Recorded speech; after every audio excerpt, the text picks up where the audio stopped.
Magandang araw po sa inyong lahat, lalo na sa ating mga pinuno, kawal at kawani ng Hukbong Katihan ng Pilipinas.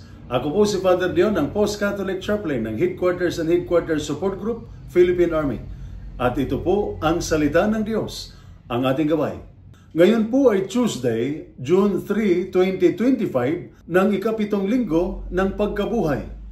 Ayon po sa ating Ebanghelyo ngayong araw, bago harapin ni Jesus ang kanyang pagdurusa at kamatayan, itinuro niya sa atin ang isang mahalagang katotohanan. Hindi niya tayo iniiwan sa laban. Sa halip, itinaas niya ang kanyang paningin sa langit at nananalangin para sa kanyang mga alagad, para sa mga iniwan niyang magpatuloy ng kanyang misyon sa gitna ng mundong puno ng pagsubok. Katulad ito ng ating buhay bilang sundalo o bahagi ng pamilya ng isang sundalo. Maraming pagkakataong dala natin ang pagod, takot at pananabik, hindi lang sa labanan, kundi sa tahimik na pakikibaka ng kalooban. Ang pagiging malayo sa pamilya, ang pressure ng tungkulin at ang pangarap para sa kinabukasan ng mga mahal natin sa buhay.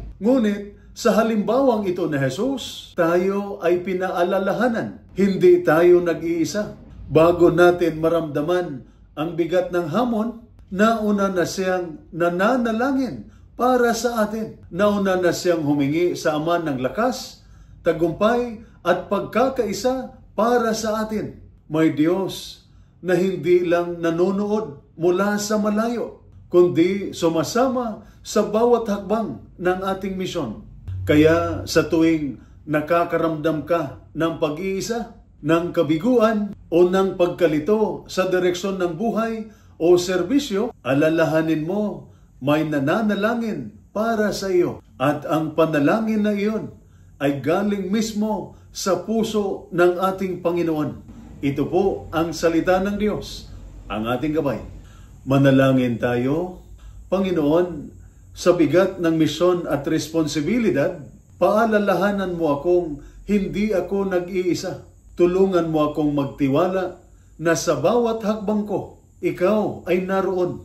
Palakasin mo ako sa iyong biyaya upang ang aking paglilingkod ay maging tapat, buo at may kapayapaan sa puso. Amen. At sumainyo at sa inyong pamilya ang pagpapala ng makapangyarihang Diyos, Ama, Anak at Espiritu Santo. Amen.